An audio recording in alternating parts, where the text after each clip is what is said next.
Et le premier point donc, de notre ordre du jour concerne la présentation du rapport d'information sur l'espace Schengen et la maîtrise des frontières extérieures de l'Union européenne. Monsieur les rapporteurs, vous avez la parole. Je vais commencer. Merci Madame la Présidente. Et merci à mon co-rapporteur Christophe Nejlen avec qui nous avons passé d'excellents moments et qui nous ont permis d'avoir un rapport sur lequel nous sommes majoritairement totalement d'accord. Donc, chers collègues, cette présentation donc, vise à rendre compte des travaux menés par notre mission d'information dont l'objectif était de comprendre comment préserver la libre circulation des personnes à l'intérieur de l'espace Schengen tout en renforçant les mesures de sécurité pour que l'Union européenne se dote de moyens pour lutter contre le terrorisme, les réseaux de passeurs de migrants ou encore la criminalité transfrontalière. Nous avons aussi cherché à déterminer comment l'Union européenne pouvait parvenir à une réelle maîtrise de ses frontières extérieures à travers deux instruments principaux, le contrôle physique des frontières avec les nouvelles missions de l'agence Frontex et les nouvelles techniques de sécurisation des frontières par la surveillance des flux de voyageurs entrant et sortant dans l'Union européenne, avec le recours à des moyens technologiques pour se substituer à une présence physique des gardes-frontières. Ces techniques étant souvent désignées par l'expression de gestion dématérialisée des frontières. Quelques mots d'abord sur l'histoire de l'espace Schengen. L'espace Schengen est un projet européen à la fois ambitieux et pragmatique. Engagé en 1985, la construction de l'espace Schengen, qui visait à concrétiser l'objectif de libre circulation au cœur du projet européen, a été progressive. En plus de 30 ans, cet espace a connu deux principales évolutions. Un élargissement géographique de 5 à 26 membres, dont 22 États membres de l'Union européenne et 4 États associés, l'Islande, la Norvège, la Suisse et le Liechtenstein. La Grande-Bretagne et l'Irlande disposent d'un statut particulier. Ils appliquent certaines dispositions de l'acquis Schengen, comme l'utilisation du système d'information Schengen, appelé SIS, ou la coopération policière et judiciaire en matière pénale. Certains États membres sont candidats à l'adhésion à l'espace Schengen, comme la Bulgarie, la Roumanie ou la Croatie. Le cas de Chypre est tout à fait à part. En raison de l'invasion de son territoire par la Turquie en 1974, la frontière nord de Chypre n'est pas stabilisée et il est donc impossible d'en faire une frontière extérieure de l'Union européenne. Chypre ne délivre pas de visa Schengen, mais elle est autorisée à mettre en place un régime de contrôle simplifié à ses frontières extérieures pour les voyageurs munis d'un visa Schengen délivré par des autres États membres. À l'origine, de nature purement intergouvernementale, l'acquis Schengen a été communautarisé par le traité d'Amsterdam en 1997. C'est ainsi que le code frontière Schengen, qui régit le fonctionnement opérationnel des contrôles aux frontières extérieures de cet espace, est un texte de nature communautaire. Le règlement européen du 15 mars 2006, plusieurs fois modifié depuis. Le fonctionnement de l'espace Schengen repose sur deux principes fondamentaux. La suppression des contrôles aux frontières intérieures en vue d'assurer la libre circulation, avec toutefois la possibilité de les rétablir temporairement sous certaines conditions. Ensuite, des mesures dites compensatoires ont été instaurées afin de limiter les conséquences de la suppression des contrôles aux frontières intérieures, à savoir la politique commune des visas, la surveillance des frontières extérieures, la création de bases de données pour faciliter les échanges d'informations, la coopération policière et la coopération avec les pays tiers pour prévenir la délinquance et les flux migratoires irréguliers. Dès la création de l'espace Schengen, il était clair que la libre circulation devait aller de pair avec des mesures d'accompagnement. Ces actions communes des États membres étaient une manière d'équilibrer les risques liés à la levée des contrôles aux frontières nationales. Les crises auxquelles l'espace Schengen a été confronté ont révélé ses failles, comme l'a montré la double crise de 2015 liée en partie à l'afflux migratoire et d'une autre partie aux attaques terroristes sans précédent sur le sol européen. Jusqu'à présent, la libre circulation a été privilégiée au détriment de la sécurité. La conséquence de ces deux crises fut le rétablissement des contrôles aux frontières intérieures au sein de l'espace Schengen, sans concertation préalable entre les États membres. Les réactions en domino de repli sur les frontières nationales de l'Allemagne, puis de l'Autriche, de la Slovénie, de l'Hongrie, de la Suède, de la Norvège et du Danemark sont le symptôme d'un manque de réactivité de l'Union européenne et d'une certaine défiance entre les États membres. Aujourd'hui, les contrôles aux frontières intérieures, rétablis en France depuis le 13 novembre 2015, sont maintenus dans notre pays jusqu'au 30 avril 2018 en raison de la menace pour la sécurité intérieure. Pourquoi faut-il préserver et renforcer l'espace Schengen ? En dépit de ses faiblesses et des critiques parfois virulentes à son encontre, démanteler l'espace Schengen ne serait pas une bonne idée. Les Européens sont très attachés à la liberté de circulation, qui est l'une des réalisations les plus concrètes de l'Europe. De plus, le rejet de cet espace de libre circulation aurait des coûts administratifs élevés et des incidences économiques très négatives pour certains secteurs, en particulier le tourisme, le transport de marchandises et des travailleurs frontaliers. Pour préserver l'espace Schengen, le défi consiste à mettre en œuvre l'ensemble des mesures qui permettront de renforcer la frontière extérieure dans sa fonction, celle d'un filtre, et d'organiser une coopération policière efficace. Si ce mouvement doit assurer une amélioration de la confiance entre les acteurs étatiques et les citoyens vis-à-vis d'un projet commun, il nécessite aussi une volonté politique que nous avons du mal à obtenir ces derniers temps. Il est capital de restaurer la confiance entre les États membres et de prendre conscience que nous serons plus forts ensemble et plus efficaces contre les nouvelles menaces qui fragilisent l'Union européenne. C'est par un mouvement volontaire de plus d'intégration européenne que nous parviendrons à instaurer une Europe qui protège tout en préservant les acquis de la libre circulation. Promouvoir l'espace Schengen et la libre circulation reste un combat politique, car la force des populismes risque de remettre en cause ce symbole de la construction européenne. Au-delà des mesures techniques que les États membres adopteront pour conforter cet espace de libre circulation, nous devons remettre au cœur du débat politique la question de ce qui rassemble les Européens. Pourquoi nous sentons-nous appartenir à une même culture? Pourquoi croyons-nous avoir une destinée commune qui dépasse les appartenances nationales pour la construction d'un projet collectif et transnational? Emmanuel Macron, dans son discours de la Sorbonne en septembre 2017, a bien exprimé cette nécessité d'une souveraineté européenne à construire pour que chaque État membre puisse réellement défendre ses intérêts et ses citoyens. Il disait ainsi « L'Europe seule peut, en un mot, assurer une souveraineté réelle, c'est-à-dire notre capacité à exister dans le monde actuel pour y défendre nos valeurs et nos intérêts. Il y a une souveraineté européenne à construire et il y a nécessité de la construire. » Les mesures correctives adoptées depuis 2016 pour renforcer le volet sécurité de l'espace Schengen restent incomplètes. Je ne voudrais pas sous-estimer l'ampleur des réformes engagées depuis 2016. Plusieurs personnes entendues dans le cadre de cette mission ont souligné que la crise migratoire et les attaques terroristes avaient constitué une sorte d'électrochoc. La prise de conscience de la vulnérabilité de l'Union européenne a permis un sursaut tout à fait salutaire pour améliorer le fonctionnement de l'espace Schengen. Plus de réformes ont été faites depuis 2 ans qu'au cours des 10 dernières années. Mais ces mesures restent incomplètes et leurs effets prendront du temps, notamment pour la mise en œuvre réelle des nouveaux systèmes d'information et de l'interopérabilité des fichiers de sécurité.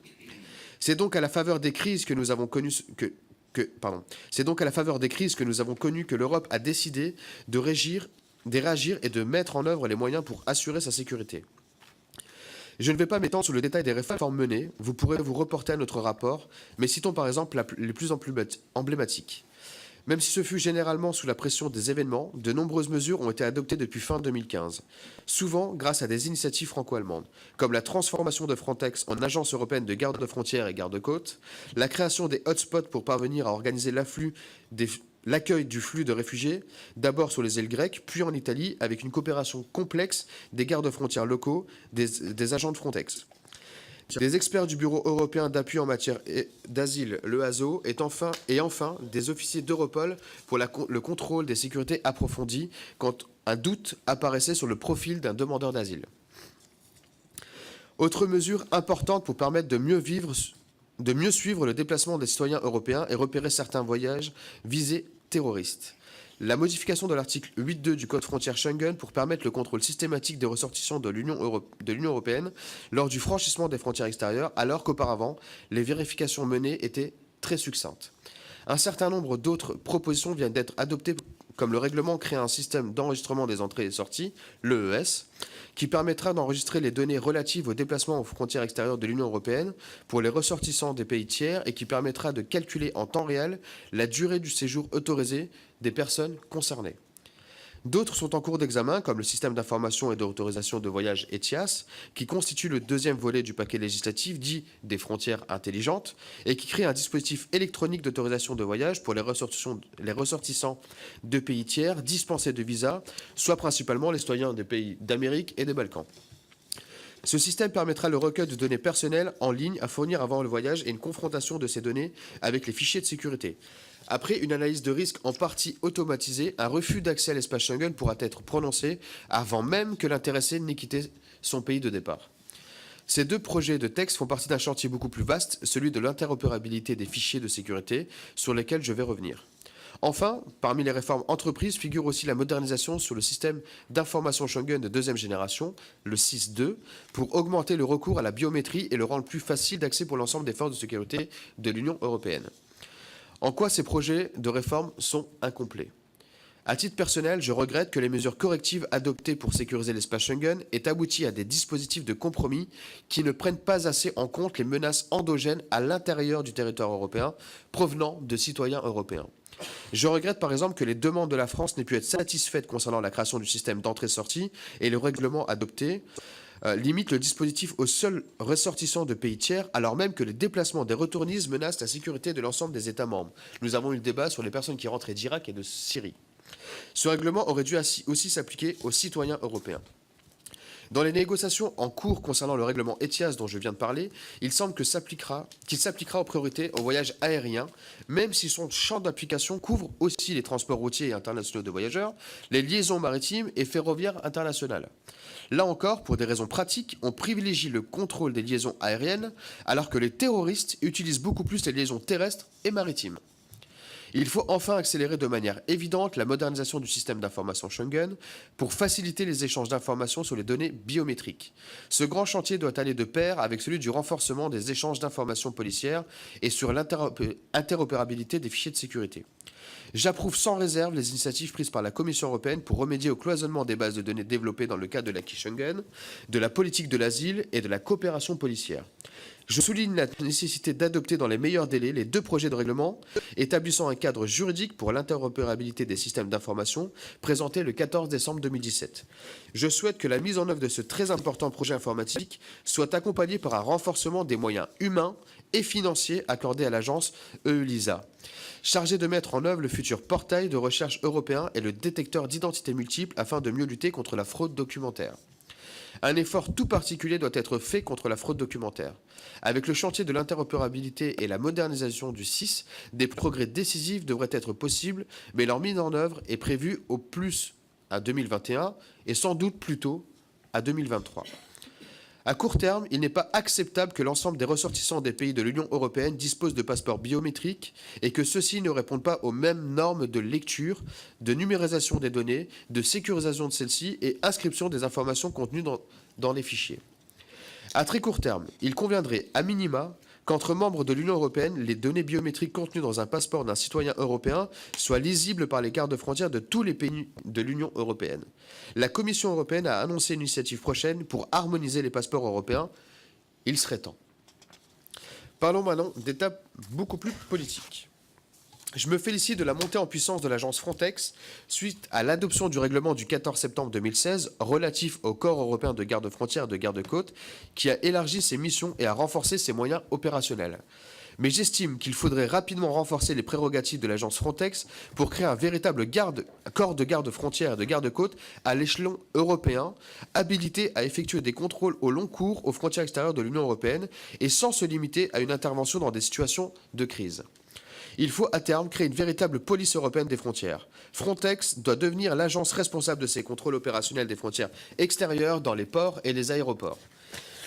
Je me félicite du développement des missions de veille stratégique de l'agence Frontex avec la création d'un centre de surveillance et d'analyse des risques et le déploiement d'officiers de liaison dans l'agence dans les États membres pour renforcer les échanges d'informations et prévenir les situations de crise dans la maîtrise des frontières extérieures. Je pense aussi que Frontex doit monter en puissance pour organiser des opérations de retour visant à reconduire dans leur pays d'origine les migrants en situation irrégulière, alors qu'aujourd'hui, l'essentiel des opérations de retour sont encore conduites par les États membres. J'en viens maintenant au renforcement des missions d'Europol pour permettre de mieux organiser la coopération policière entre les États membres. J'approuve le renforcement des missions d'Europol depuis la mise en place du nouveau règlement à compter du 1er mai 2017, avec la mise en place d'unités spécialisées pour répondre aux menaces émergentes comme l'unité de veille cyber pour le retrait des contenus illicites en ligne, ou le Centre européen de contre-terrorisme, ou encore le service spécialisé contre le trafic de migrants. Mais il faut aller plus loin. Je souhaite tout d'abord que le système d'information d'Europol soit fortement renforcé pour être en mesure d'absorber la montée en charge très rapide des informations échangées dans ce cadre en raison de la gravité des menaces terroristes ou de la criminalité transfrontalière. Et surtout, il faut élargir son mandat pour qu'elle devienne une agence opérationnelle en matière de sécurité et puisse avoir la responsabilité d'équipes communes d'enquête de manière beaucoup plus fréquente que nous le connaissons aujourd'hui. À terme, il faut qu'Europol devienne une agence opérationnelle et se voit confier la conduite directe d'enquête quand la délinquance visée est transnationale et que ce soit pour des affaires de terrorisme ou de grande criminalité. En conclusion, Le rééquilibrage entre libre circulation et sécurité au sein de l'espace Schengen est un travail au long cours. Nous regrettons qu'il ait fallu attendre la crise de 2015 pour mettre en œuvre des réformes qui n'ont été que trop tardives. Des solutions existent, mais elles nécessitent une volonté politique et le développement de nouvelles technologies. Système d'information, contrôle automatisé, contrôle mobile à l'aide d'outils connectés. Comment dépasser une vision instrumentaliste de l'Union européenne pour une vision politique ? Nous devons faire acte de pédagogie et expliquer à nos concitoyens la différence entre la protection des frontières et leur sécurisation. Il est plus efficace d'avoir des forces de police et de renseignement pour détecter les menaces ciblées que de multiplier les plantons aux frontières physiques de l'Union européenne. Pourtant, la solution de facilité a été de rétablir les frontières intérieures de l'espace Schengen, car les opinions publiques pensent un peu naïvement que seules les frontières nationales protègent. En matière migratoire, comme en matière de sécurité, il faut bien distinguer les menaces ponctuelles des phénomènes structurels, les facteurs durables de déstabilisation. Avec l'élargissement aux pays de l'Europe orientale, le projet politique des membres fondateurs de l'Europe a été mis à mal. Les questions migratoires focalisent une fracture en deux de l'Europe entre la partie occidentale, habituée à des échanges avec d'autres continents et terre d'immigration très ancienne, et les pays du bloc oriental, beaucoup plus homogènes au plan culturel, qui se sentent menacés dans leur identité en raison de la mondialisation économique et les flux migratoires de populations éloignées de la culture européenne. On pensait que l'intégration économique contribuera à rapprocher ces pays de la partie occidentale de l'Europe, au point de vue de l'organisation politique et des valeurs de l'état de droit. Or, ces pays, même ceux qui sont prospères comme la Pologne, ont modifié leur appareil productif, mais se sont éloignés du modèle de gouvernance politique par rapport à l'Europe de l'Ouest. Sur les questions migratoires, ces États défendent jalousement leurs prérogatives nationales et ne veulent pas se voir imposer un mécanisme de solidarité pour l'accueil de réfugiés et encore moins une politique commune d'immigration pour le volet immigration du travail. Si des progrès ont été faits dans une coordination ou une intégration de la gestion des frontières, il ne peut y avoir de véritable gestion commune des frontières tant que les États membres auront des politiques migratoires et d'octroi du droit d'asile essentiellement nationales. Je voudrais conclure sur une note plus optimiste. Les menaces terroristes ont contraint les États européens à échanger plus d'informations. Ces coopérations forcées finissent par créer des pratiques communes et à donner naissance à des coopérations réelles, comme on peut le voir aujourd'hui au sein d'Europol, où des progrès incontestables ont été constatés. Les États membres doivent surmonter leurs craintes et poursuivre leurs réformes nécessaires pour que l'espace Schengen fonctionne avec deux volets équilibrés. La libre circulation des personnes et une sécurisation de ce territoire, avec ce que cela implique de contrôle et de surveillance des flux des voyageurs. Je vous remercie. Merci beaucoup, monsieur le rapporteur, monsieur le co-rapporteur.